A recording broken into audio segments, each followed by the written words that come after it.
안녕하세요.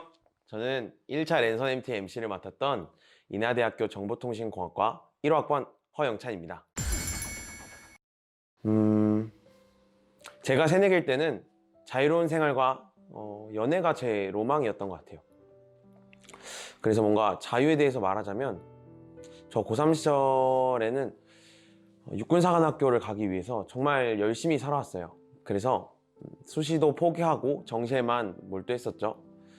3월 모의고사를 보고 8월에 있는 사관학교 시험까지 부족한 성적을 올리기 위해서 매일 4시간만 자면서 남는 모든 시간에 공부를 했어요.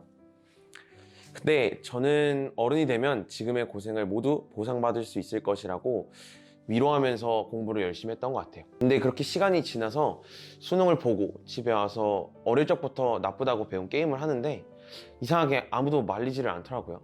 그래서 내가 이제서야 자유인이 되었구나 라는 그 사실을 인식할 수 있었어요. 그리고 다음날 지각을 해도 잘 자고 왔냐고 오히려 장난스럽게 묻기만 하는 선생님들을 보면서도 적응하기 어려웠던 것 같아요. 또 대학에 와서도 어느 누구도 제게 공부하라고 말을 하지 않았어요. 1학년은 어차피 노는 거라고 그렇게만 얘기했죠. 그래서 진짜 그 얘기 듣고 밤늦게까지 학과 선배들 따라다니면서 술도 많이 마시고 밤새워 놀기도 했어요. 하지만 대책 없이 노는 생활이 11월부터 3월까지 4개월 동안 계속되니까 제 안에는 알 수 없는 허무감이 느껴졌죠. 물론 자유로운 생활은 하고 있지만 뭔가 자유롭지 않은 그런 느낌이었어요. 왜냐하면 놀면서도 대학 동기들, 과 선배들과의 인간관계를 걱정하고 있었고 정신없이 함께 술을 마시고 놀며 그렇게 친해진 사람들의 전화번호는 그저 휴대폰에 저장된 채 그냥 방치됐어요. 번호가. 그래서 다음날 만나도 인사를 하는데 누군지도 모르겠더라고요. 그리고 술을 마시면 마실수록 몸을 더 피폐하게만 만들어 갔던 것 같아요. 이렇게 저는 공부로부터 벗어나서 굉장히 자유로운 삶을 살고 있었지만 술 마실 때나 새벽에 PC방 갈 때 그리고 내가 하고 싶은 것을 마음대로 할 때 느꼈던 자유와 행복은 정말 잠시뿐이라는 것을 알게 된 것 같아요. 이렇게 제 20살 시절의 첫 번째 로망이 허상이었음을 저는 알게 되었습니다. 저는 연애도 3년 정도 해봤어요. 남중남고 공대라는 완벽한 남초 테크를 타서 그런지 카톡에 저장된 한 360명 정도의 친구는 모두 남자였죠. 그러다 보니까 주위에서 막 여자 얘기, 자기 뭐 여자친구 사귀었다 이런 얘기 들으니까 더 연애를 하고 싶었어요. 그래서 3번의 시도 끝에 연애를 시작하게 됐어요. 한 번으로는 안 되더라고요. 아무튼 그래서 처음에는 연애를 하면서 참 좋았던 것 같아요.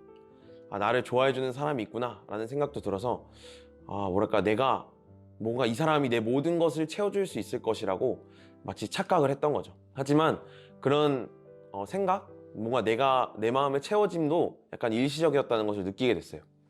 확실히 연애를 하면서도 함께 있지만 엄청 허무할 때도 있었던 것 같아요. 특히 사귀는 기간이 어느 정도 길어질 무렵 여자친구와 자주 다투게 되면서 상처가 되는 말들이 오갔고 그러면서 제 자존감은 바닥을 치게 되었어요.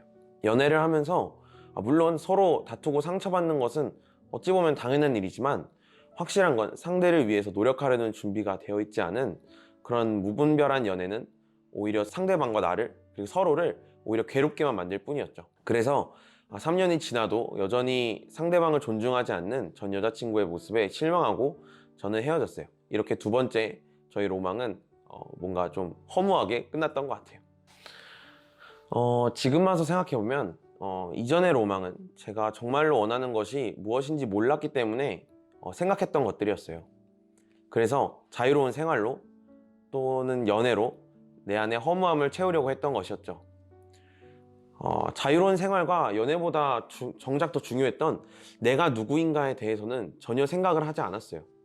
하지만 어느 날 성경 속에 결혼을 5번이나 한 사마리아 여인에 대한 이야기를 읽었는데 그 이야기가 마치 저와 같았어요. 그 여인은 마음에 채워지지 않는 부분을 결혼을 통해 채우려고 했지만 막상 채워지지 않았죠. 그래서 6번째 남자와는 결혼도 하지 않고 동거만 하는 모습을 보여주고 있었어요. 아무래도 그 여성에게 있어서는 이 남자는 이런 모습이 마음에 안 들고 저 남자는 저런 모습이 마음에 안 들어서 그렇게 막 결혼을 바꿔서 했지만 그럼에도 불구하고 좀 남는 게 없었던 것 같아요. 아무튼 그래서 그런 사마리아 여인하고 예수님은 이야기를 나누면서 마음의 빈 공간을 예수님께서 채우셨어요. 이 말씀을 보면서 제가 자유로운 생활로, 연애로 지울 수 없는 허무함을 지우려고 했다는 사실을 그때서야 알게 됐어요. 하지만 요즘 대학생들의 모습을 보면 제가 새내기 때 했던 것처럼 마음의 공허함을 술이나 이성 친구로 채우려고 하는 친구들이 너무나도 많더라고요. 대다수 사람들, 에브리타임에도 보면 나오지만 대다수 사람들은 자신이 느끼는 그런 공허함을 해결해주지 못한다는 것을 잘 알고 있지만 어떻게 해결해야 할지 몰라서 사람들이 흔히 하는 방식들로 마시고 죽어? 먹고 죽어? 이런 식으로 얘기를 하면서 위로를 하려고 하는 그런 경우가 좀 많더라고요. 그래서 저는 이렇게 고생하는 대학생들에게 예수님을 알려주고 싶어요. 많은 대학생들이 예수님을 믿고 마음속 공허함을 제대로 채웠으면 하는 바람이 있으니까요. 그래서 지금 저의 캠퍼스 로망은 예수님을 전하는 것이고, 더 많은 사람들이 예수님을 알고 자신의 고민과 어려움 그리고 마음속의 공허함을 예수님으로 채우고 예수님께 맡겼으면 좋겠다는 생각이 듭니다. 한마디? ESF와 함께 하면서 스펙보다 삶의 소중한 가치를 먼저 찾았으면 해요. 소중한 20대를 여러분들이 정말 행복하고 의미 있게 보내면 참 좋을 것 같아요. 그럼 여러분, 이바!